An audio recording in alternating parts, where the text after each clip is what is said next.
আশা করি সবাই ভালো আছো।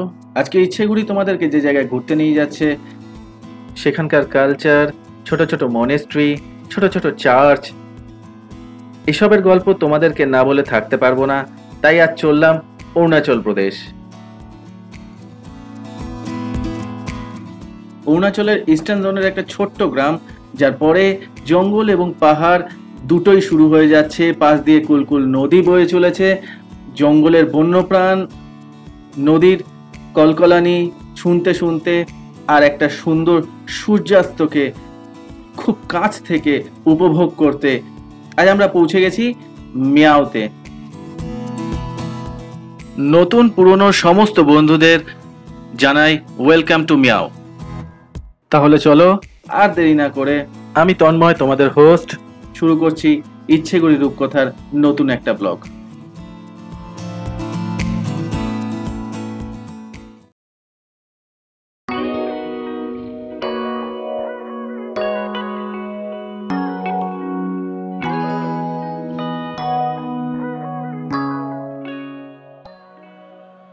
আজ চলেছি মার্ঘেরিটা থেকে মিয়াওয়ের পথে।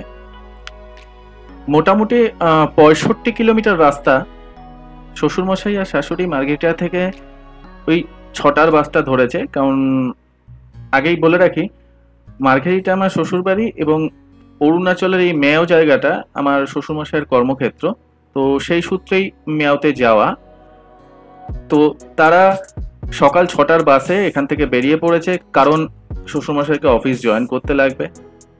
আমি, আমার ওয়াইফ আর আমার মেয়ে মোটামুটি একটু লেট করে ঘুম থেকে উঠে 8:30 নাগাদ বেরিয়েছিলাম।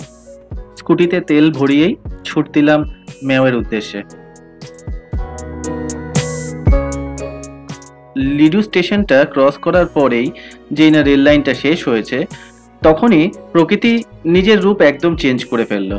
চারিদিকে সবুজ চা বাগান, রাস্তার একদিকে চা বাগান পাহাড়, আর রাস্তার অন্যদিকে সারিবদ্ধভাবে মিলিটারি রেজিমেন্টগুলো নিজেদের জায়গা করে রেখেছে। একের পর এক রেজিমেন্ট, 25 সেক্টর, লেখাপানির মিলিটারি স্টেশন, এক্সেট্রা এক্সেট্রা, আরও অনেক। মিয়াও এখনো 49 কিলোমিটার। সামনে 10 কিলোমিটার পরে জাগুন আসবে, তারপর জঙ্গলের রাস্তা শুরু হবে।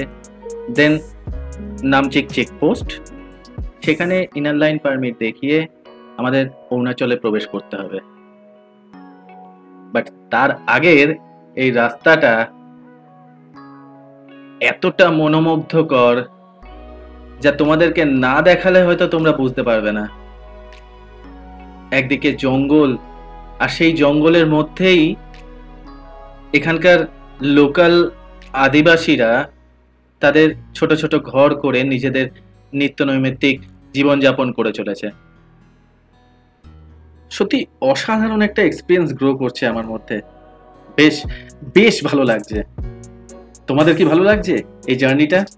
জানিও কমেন্টে, আর পারলে লাইক করে চ্যানেলটাকে শেয়ার করে দিও, যাতে তোমাদের মতোই সবাই মিয়াওয়ের এই জার্নিটা উপভোগ করতে পারে। নামফুক রিভারের ওপরে নামচিক ব্রিজটা কি সুন্দর! আগে এটা ছিল না, এটা নতুন বানানো হয়েছে। যেহেতু নতুন, তাই ফটো সেশনের জন্য খুব ভালো জায়গা হয়েছে সবার। এবার চেকপোস্ট, ক্যামেরাটা অফ করছি। একটু পরে চেক গেট পেরিয়ে আবার চালু করব।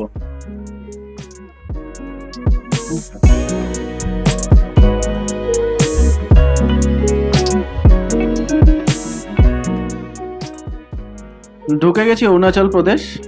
এই ক্রসিং থেকে ডান দিকে যে রাস্তাটা দেখছো, রাস্তাটা জয়রামপুর হয়ে নামপং হয়ে চলে গেছে পাংসাও পাস বলে একটা জায়গা আছে, সেখানে মায়ানমার বর্ডার। আর বাদিকে যে রাস্তাটা দেখতে পেলে, সেটা বরধুমসা হয়ে নামসাই হয়ে রোয়িং হয়ে চলে গেছে আনিনির দিকে। আনিনির নাম তো নিশ্চয়ই শুনেছো অরুণাচল প্রদেশে। প্রচন্ড সুন্দর ভিউ পয়েন্ট হিমালয়ের। অ্যাকচুয়ালি আনিনিকে অরুণাচলের কাশ্মীর বলা হয়। চেষ্টা করব ইচ্ছেগুড়ি যাতে তোমাদেরকে নিয়ে আনিনিতেও পাড়ি দিতে পারে।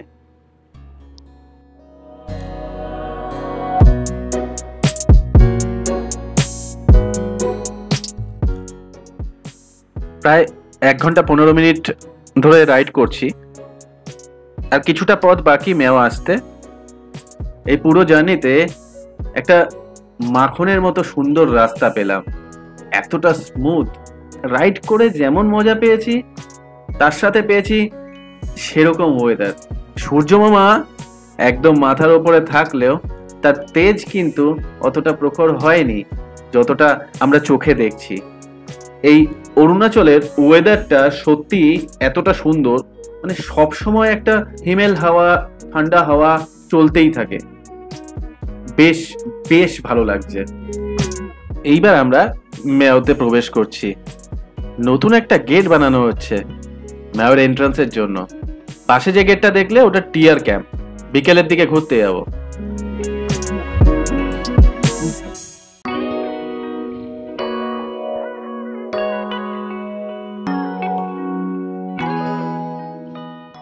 সিটিতে ঢোকার মুখেই একটা শপিং মল রয়েছে।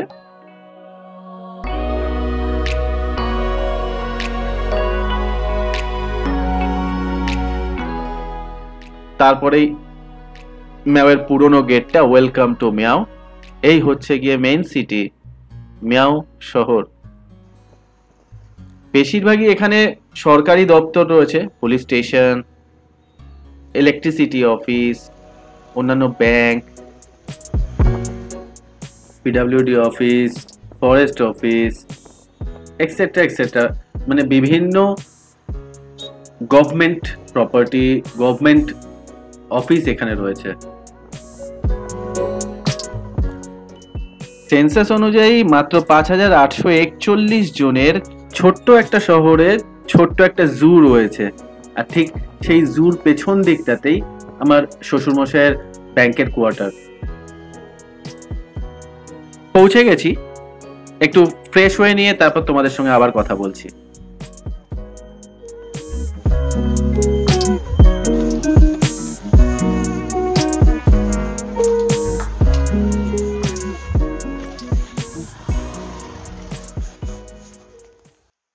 সত্যি বলতে এখানকার ওয়েদারের কোনো ঠিক ঠিকানা নেই। হঠাৎ বৃষ্টি,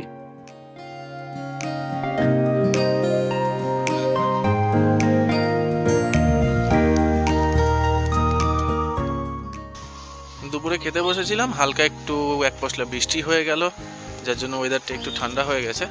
এখন আমরা এসেছি মেয়ের একমাত্র চিড়িয়াখানা, মিনি জু। আর সামনেই ওয়াইল্ড লাইফ মিউজিয়াম রয়েছে, Namdapha national park and tiger রিজার্ভের আন্ডারে।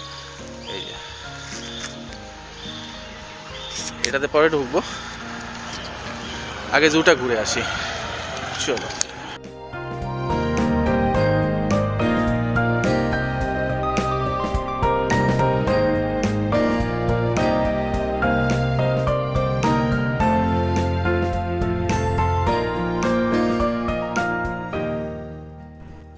$20 টিকিটের বিনিময়ে ঢুকে পড়লাম জুতে।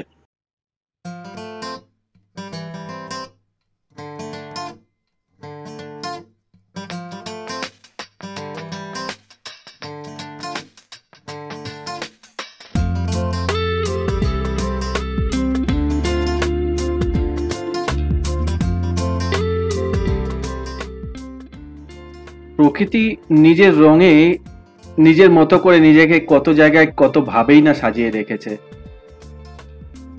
আমরা ঘরে বসে বা ঘরের আশেপাশে নিজস্ব কর্মরত জীবনে কতটুকুই বা তা পাই। মাঝে সাঝে একটু ঘুরতে বেরোলে নিজেদেরকে একটু হালকা বোধ হয়, নিজেদেরকে একটু ফ্রেশ লাগে। এই বন্যপ্রাণ, এই সবুজ জঙ্গল, এই অচেনা রাস্তা, সবকিছুই প্রত্যেকটা মানুষের জীবনে একটা আলাদা অনুপ্রেরণার যোগানও দেয়।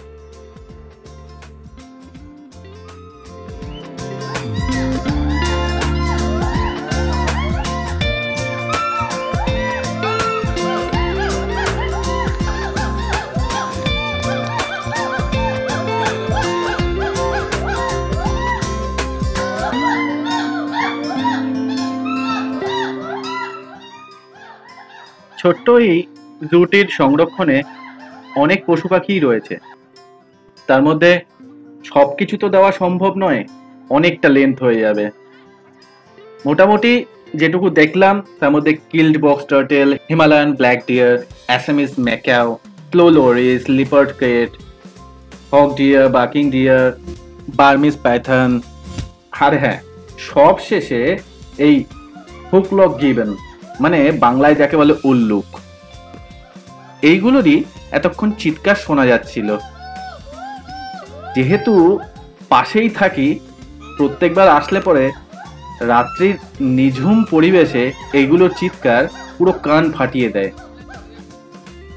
বেশ ভালোই লাগলো সবুজের মধ্যে এই ছোট্টখাটো জুটাতে। চলো এবার একটু মিউজিয়ামে ঢুকে পড়ি। Namdapha tiger reserve Miao museum. ঢুকে পড়তেই চোখে পড়লো এখানকার কালচার।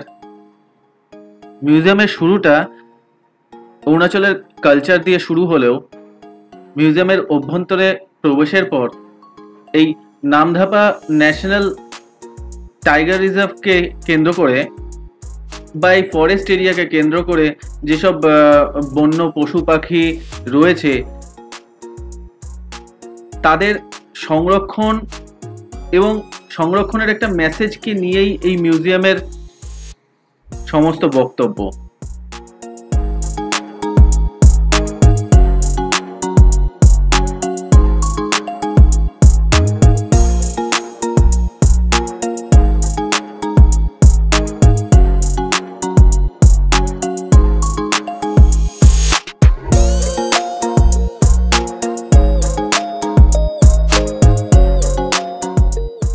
ওয়াইল্ড লাইফ মিউজিয়াম হিসেবে মিউজিয়ামটি ছোট হলেও মিউজিয়ামের মধ্যে বেশ কিছু আর্টিকেলস নজর কাড়ার মতো ছিল।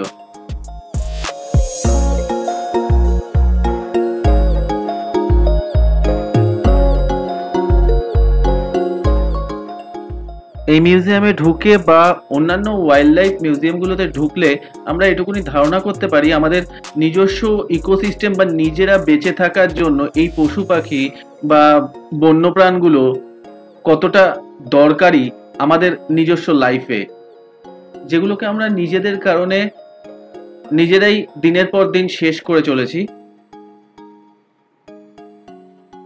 এই মিউজিয়াম থেকে এরা মেসেজ দিতে চাইছে এদেরকে বাঁচতে দেওয়া হোক। সত্যি তাই,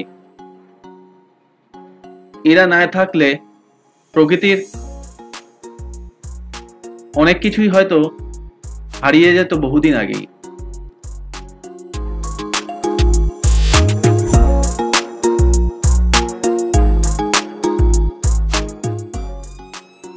তাহলে বলো ম্যাপ ঘুরতে কেমন লাগছে? তাড়াতাড়ি কমেন্টে জানাও, ওয়েট করে আছি তোমাদের কমেন্টের জন্য।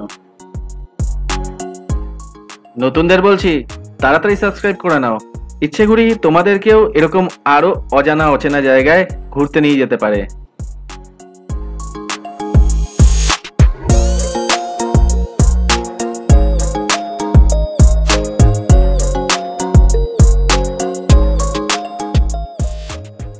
চিড়িয়াখানা আর মিউজিয়ামের পাশেই আরেকটা ডিয়ার পার্ক ছিল, যেখানে প্রচুর হরিণ দেখতে পেলাম।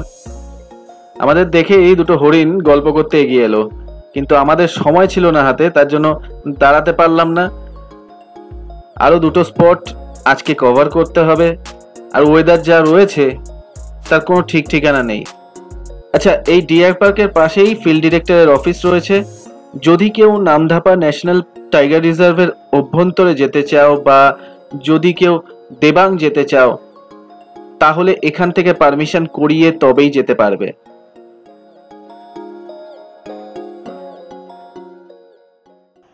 চলো আজকের বাকি দুটো স্পটের জন্য তাড়াতাড়ি করে বেরিয়ে পড়ি।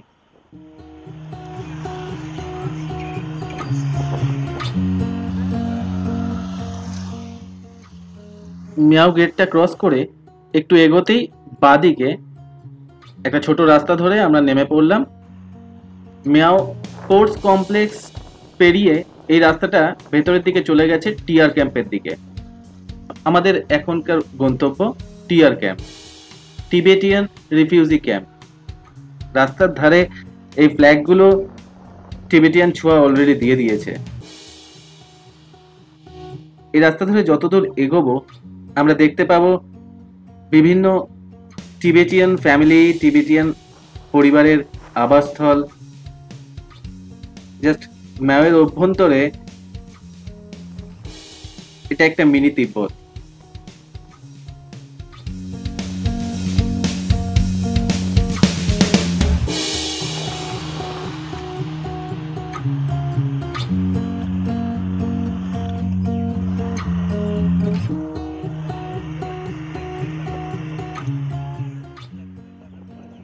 রাস্তার ধারে প্রায় প্রত্যেকটা বাড়িতেই টিবেটিয়ান এই ফ্ল্যাগগুলো নিজেদের ধর্মের প্রতীকী হিসেবে লাগানো রয়েছে।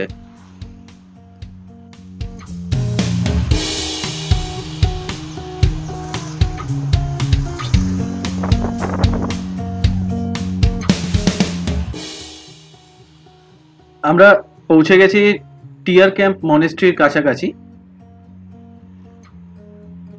মনেস্ট্রি ঢুকতেই একটা খুব সুন্দর গ্রাউন্ড পড়ে, যেখানে মেইনলি ম্যাওয়ের ফুটবলের ক্যাম্পিংগুলো হয়। ছোট থেকে বড় সবাই এখানে ফুটবলের প্র্যাকটিসে ব্যস্ত এই মুহূর্তে।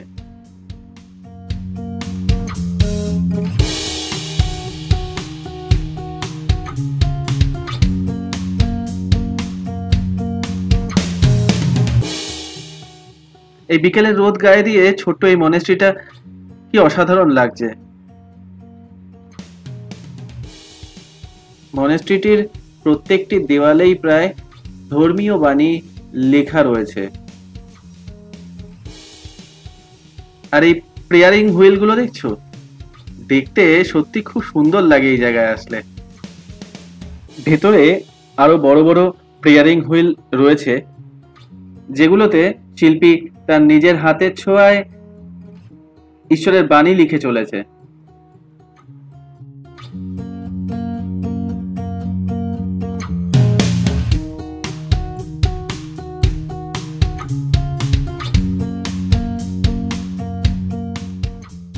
ম্যাওতে আসলে যদি কেউ এই টিয়ার ক্যাম্পের কাছাকাছি থাকতে চাও, তাহলে এখানেও একটি লজ রয়েছে, নামডেল টুরিস্ট হাউস।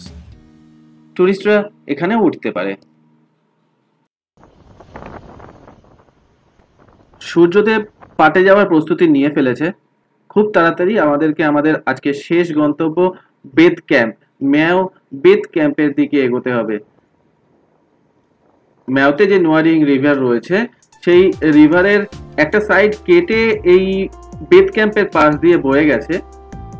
বেদ ক্যাম্পে যাওয়ার রাস্তাটা সত্যি খুব বাজে হয়ে রয়েছে, মানে গাড়ি একদমই চালানো যাচ্ছিল না এরকম অবস্থা। যাই হোক, একটা সুন্দর সূর্যাস্ত দেখতে গেলে একটু কষ্ট তো করতেই হয়। যেভাবেই হোক আমাদের পৌঁছতে হবে উদ্দেশ্য নদীর পাড়ের বেদ ক্যাম্প। এখনো নদীর কাছাকাছি যায়নি, গুগল ম্যাপ নদীর ওপারে দেখিয়ে দিয়েছে, বুঝো।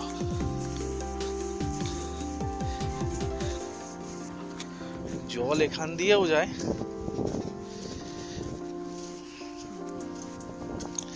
বাট শীতকাল, সব জল বরফ হয়ে পাহাড়ের পড়ে রয়েছে। কি অসাধারণ লাগছে না সূর্যাস্তটা? দূরে সূর্যটা আস্তে আস্তে ডুবছে, আকাশের রংটাও কেমন একটা নীল থেকে হালকা নীল হয়ে কমলা আভায় পরিণত হয়েছে। নদীর জলটা একটু দূর থেকে বইছে, এই সাইডে জল নেই। যাই হোক, আমরা নদীর পার পর্যন্ত যাব। তোমরা যদি এখানে ঘুরতে আসো, নামদাপা টাইগার রিজার্ভ ফরেস্ট অবশ্যই দেখো, দেবান অবশ্যই দেখো। সাথে যদি একটু টাইম থাকে, পরশুরাম কুণ্ড বা মায়োদিয়া বলে একটা জায়গা রয়েছে অরুণাচলের, এই দুটো জায়গা ঘোরার চেষ্টা করো, সবার ভালো লাগবে।